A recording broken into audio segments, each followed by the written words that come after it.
আমাদের মন্ত্রী মহোদয় বললে তো বলে বদনাম বলেছেন বাঁচবা সত্য কথা হয়ে জেলে যাইমু মারা যাইমু বাধা নাই না থাকে। আমাদের মন্ত্রী মহোদয় যদি আমাদের কথা স্মরণ করতেন, আমাদের মতো বুকালাঙ্গা মানুষের কথা স্মরণ করতেন, আমাদের রাস্তাঘাটের কথা স্মরণ করতেন, তাহলে শরণখালের বড় নির্যাতিত নিবৃত একটা রাস্তা হাজিশাল বাজার দেখা হইতে পড়ুটা রাস্তাটা যা দেখো মানুষ যে বলা যায় এরা হাঁটা দেখলে বড় কষ্ট আছে। এটা কি মন্ত্রী মহোদয়ের দায়িত্ব ছিল না? 100 ফুট রাস্তা চলিত করা, রাস্তা উদ্বোধন করার কোনো দায়িত্ব ছিল? আমাদের জন্য শেখ হাসিনা যেহেতু একটা নির্বাচন উপহার দিচ্ছেন আমাদেরকে, এটার আনন্দে আমি তুই একটা কথা বলি, যেহেতু একজন প্রার্থী আমাদের বাচ্চার নিতে হইব। এর মধ্যে আমাদের সোনারঘাটের কৃতি সন্তান তথা মাধবপুর সোনারঘাটের কৃতি সন্তান ব্যারিস্টার সাইদুল হক সুমন, আপনারা পছন্দনীয় নানি? পছন্দনীয়। কেন পছন্দনীয়? বিগত দিনের কর্মকাণ্ড আমাদের চোখের সামনে পড়ে, অনেক টিভির পর্দা দেখা যায়, লাইভও দেখা যায়, মোবাইলে দেখা যায়, ইউটিউবে দেখা যায়। বর্তমান যে তথ্য প্রযুক্তি চ্যানেলগুলো আছে প্রত্যেকটি চ্যানেলের মধ্যে উনার ছবি এবং উনার বিগত দিনের কর্মকাণ্ড আয়নার মতো উজ্জ্বল করতে নেয় আমাদের চোখের সামনে বাঁচে উঠে। এর মধ্যে আপনারা দেখেন বিগত করোনার সময় উনি 5 কেজি 10 কেজি করে চাউল সোনারঘাট প্রত্যন্ত অঞ্চলে উনি মানুষের মধ্যে বিতরণ করছেন। এটা সাক্ষী আপনারা একটা পরিশেষে বিগত শরণকালে ভয়াবহ বন্যা সিলেট, সাল্লা, দিরাই, তাহিরপুর থানা, জমিগঞ্জ, গ্রেটার সিলেটের মধ্যে যে শরণকালে 100 বছরের বেদবেগতকৃত বন্যা, এই বন্যায় আমরা দেখছি ব্যারিস্টার সাইদুল হক সুমন আমাদের সোনারঘাটের কৃতি সন্তান কুনানো আটু পানি, কুনানো গোলা পানি, কুনানো কোমর পানির মধ্যে ত্রাণ সামগ্রী নিয়ে, তার চুক্তি ত্রাণ সামগ্রী নিয়ে উনি মানুষের মধ্যে দুঃখী গাঙ্গালী মানুষের মধ্যে উদ্ধার করতে এবং ত্রাণ সামগ্রী বিতরণ করতে ব্যস্ত। সত্য কথা না মিডিয়া? আপনারা দেখছেন না টিভির মধ্যে? এখন আমি আপনাদেরকে সাক্ষী রেখে বলতে চাই, আমাদের মাননীয় মন্ত্রী মহোদয় উনি তো খালি সোনারঘাট মাধবপুরের এমপি না, মন্ত্রী ছিলেন। তৎকালীন সময়ে বন্যার সময়ে সিলেটের মন্ত্রী ছিলেন। উনারা আপনারা কদিন পানির মাঝে হারা দেখুন, এটা কি উনার দায়িত্বের মধ্যে পড়ছিল না? উনার দায়িত্ব ছিল না? তাহলে উনার মতো বিজ্ঞলোকে তো হার আমার না, সাইদুল হক সুমনের মতো বিজ্ঞলোকে তো হার। একটা কথা বলি আপনাদেরকে, আমরা দেখছি ফাঁকি সকালে কলকাকুলি করে ফাঁকিরা সব কলের এই ধরনের একটা পবিত্র শুধু বলে আমরা বলছি, আপনারও বলছেন। ফাঁকি কিন্তু তার জীবিকার উদ্দেশ্যে সকালে কলকাকুলি দিয়া বারুইয়া যায় বালা সারাদিন তার খাদ্যের অন্বেষণে সারাদিন ঘুরায়, কিন্তু সন্ধ্যার সময় তার নীর বুলে না, তার বাসা বুলে না। কিটা না যে হানুই যায়, পারো যায়, বিলো যায়, জিলো যায়, সন্ধ্যার সময় তারা নিরে পৌঁছে। আমি প্রশ্ন রাখতে চাই আমার মাননীয় মন্ত্রী মহোদয়ের কাছে, উনি তো সোনারঘাট মাধবপুরের মন্ত্রী হচ্ছিয়া, সোনারঘাট মাধবপুরের বুটে মন্ত্রী হচ্ছিয়া, সোনারঘাট মাধবপুরের মানুষের বুট দিতে এমপি বানাইছে বিধায়ক মন্ত্রী। তাই এমন ব্যতিব্যস্ততার দরবস্ত পার হয়েছেন, যে কারণে তাই ফাঁকিরা যেমন নির্ভুলে না, ঠিক তেমনি আবার তাই তার নির্ভুলে লাইছেন, বাসা বুলে লাইছেন। সাধারণ দুঃখী মানুষের বুটকে এমপি হইয়া মন্ত্রী হইয়া সোনারঘাট মাধবপুরে কথা বুলে লাইছেন। কথাটা কি সত্য না? সত্য।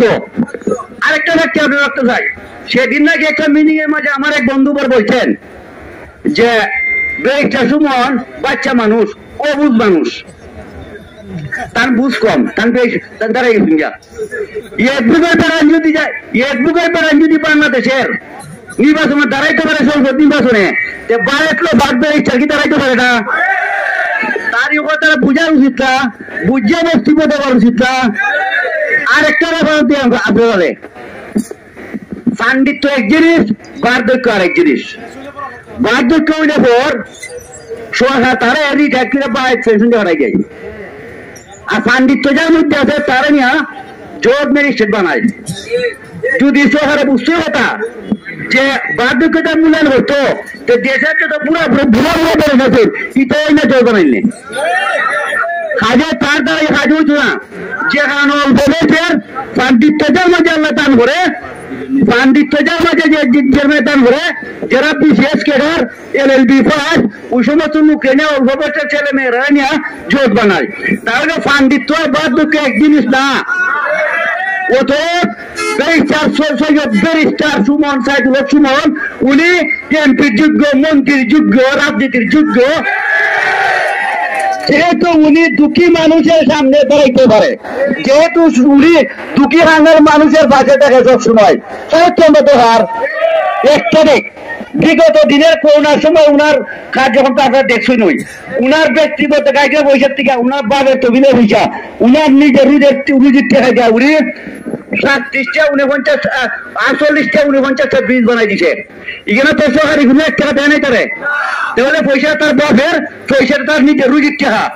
আমাদের দায়িত্বে যে এমপির মহোদয় ছিলেন, আমাদের দায়িত্বে যে সমস্ত মানুষ ছিলেন, তারা আমরা লেগে কিনা শুন কথা বলবে না কিছুন। আরো আমার কিছু কিছু বন্ধু বলছেন যে এখানে উদ্বোধন করছেন, এখানে উদ্বোধন আমাদের একটা মহাচিসের নাম্বার হইতে মুড়ির দিকে ভাবন্ত 200 ফুট একটা চলি রাস্তা আমাদের বর্তমান মাননীয় মন্ত্রী মহোদয় আসার দিনে ফসো খালে আমার 2-3 বিএনপি বাইরে লইয়া গিয়া উদ্বোধন করছেন আজকে 43 বছর আগে। একটা মন্ত্রীর কাছে 200 ফুট আর 150 ফুট ইস্টলিং এর রাস্তা উদ্বোধন করা, একটা মন্ত্রীর কাজিব বড় একটা ব্রিজ উদ্বোধন করা, একটা মন্ত্রীর কাজিব 2 মাইল 2.5 মাইল একটা রাস্তা পার করা, ইস্টলিং এর রাস্তা কাজ করা কি উদ্বোধন করা কি মন্ত্রীর কাজ? আরো একটা কথা আমরা বলি, উভয়টা ইউনিয়নের নিপীড়িত নির্যাতিত মানুষের আমাদের মন্ত্রী মহোদয় বললিতে হলে বদনাম বলেছেন, বাঁচবা সত্য কথা, সত্য কথা হয়ে জেলে যাইমু, মারা যাইমু, বাধা নাই, না থাকে।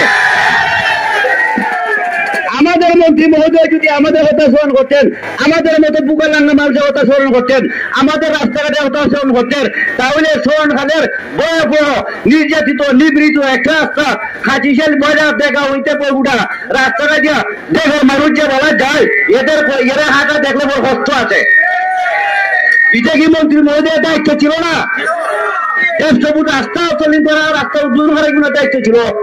তো যাই হোক, আমি বলতে বললাম হতে রাজি না। আমাদের মাননীয় চেয়ারম্যান সাহেব আছেন, আমাদের মাননীয় মন্ত্রী, আমাদের মাননীয় সুমন সাহেব আছেন, যার অবস্থায় আপনারা এই শীতকাতুরের রাত্রিতে কষ্ট হয়ে যা ঘন্টা অতিবাহিত করুন, উনার বক্তব্য আপনারা শুনবেন। তবে আমি একটা কথা বলতে চাই, সুযোগ জনগণের কাছে বারবার আসে না, 5 বছর পরে তো আসে, যার দল এরা তো আছে, সেইটা উনার দোষ না। আমি বলবো এই জিনিস কথা বলতে আজকে বলে হঠাৎ করিয়া যদি কেউ পায় কোনো ধন, কদাচিৎ নাই করে তার যতন। কেউ যদি হঠাৎ করে সম্পদের মালিক হয়, তাহলে এই সম্পদটা তার মায়া থাকে না, যেমনি মন্দিরে বসে বইয়া খরচা হয়ে অভ্যস্ত থাকে। অতএব উনি একবার মন্ত্রী হয়েছেন, পরবর্তীতে আবার এমপি মন্ত্রী হয়েছেন, কেমনে বুট খান্ডে কিলা দিছে, কেমনে মন্ত্রী হয়েছেন আর কেমনে এমপি হয়েছেন, কেমনে পাস করছেন, তাই জানুন আর তার আল্লাহ জানুন। তাহলে কেড়ে চাইলে আমরা যে দেখতা কেড়ে খেড়ে গিয়ে আমরা গিয়ে দেখতা আমরা দুগ্ধ দোষা বুঝতা, তাই যেমনে যেমনে পাস করছেন এমনি এমনি কাজ করে চলছেন। আমরা চাই মানবতা হলো, সততা হলো, বয়সের যৌবন যার যুদ্ধে দেবার সময় তার, এটা গুরুজনের কথা, হবির কথা। বর্তমান ইচ্ছা সাইদুল হক সুমন আমাদের দৃষ্টিতে, আপনাদের দৃষ্টিতে যথাযোগ্য এমপি হিসাবে আপনারা কিনা বল। অতএব আমরা চাই আমাদের সোনারগাঁয়ের মাধবপুরে সেই কৃতি সন্তান সাইদুল হক সুমন 7 তারিখে বুট দিয়া, ফুলের মালা, জয়ের মালা উনার গড়াই দিয়া আমাদের মাননীয় মন্ত্রী, আমাদের মাননীয় জননেত্রী শেখ হাসিনাকে এই সিটটা উপহার দেন চাই। ইতিমধ্যে আমরা একমত নেই, একমত। আর একজন নেতা কে কি খুব বলবো এটা তো বলা যায় না, এর বড় বিবেকের টানে বলতে হয়। একজন নেতা ইউনিভার্সিটির মধ্যে হয়েছেন যে বট গাছ বেচা সুমন ইয়র থেকে আওয়ামী লীগ থেকে স্বতন্ত্র প্রার্থী হয়েছে, একটা বট গাছে যে 2টা ভাষা দূরে জায়গা, বট গাছের কিছু আসে জায়গা, উনার কথা বটে সত্য, তবে তাই নিজস্ব তৈরি নৌকা থেকে আনার জায়গা, তাই তো আগে তো দ্বারা থেকে দিছুন। তেমনি যে দাঁড়া যায় না আরেকবার দাঁড়া ধর বাসা তো ওদের প্রয়োজনটা কিটা এটা হইলো আমার দিকে দিত না আন্দি গুন্দি মাছ কথা বক্তব্য বেশি লম্বা হতে রাজি না আপনারা আমাদের গুলি গুলি রতি মহারথী জন কিনা আসুন তারা কথাবার্তা সুন্দর সুন্দর জোয়ালো প্রাঞ্জল ভাষা কথাবার্তা শুনবেন এবং 7 তারিখে জয় মালা গড়ে ভরে রাজি নানি জয় বাংলা জয় বঙ্গবন্ধু আসসালামু আলাইকুম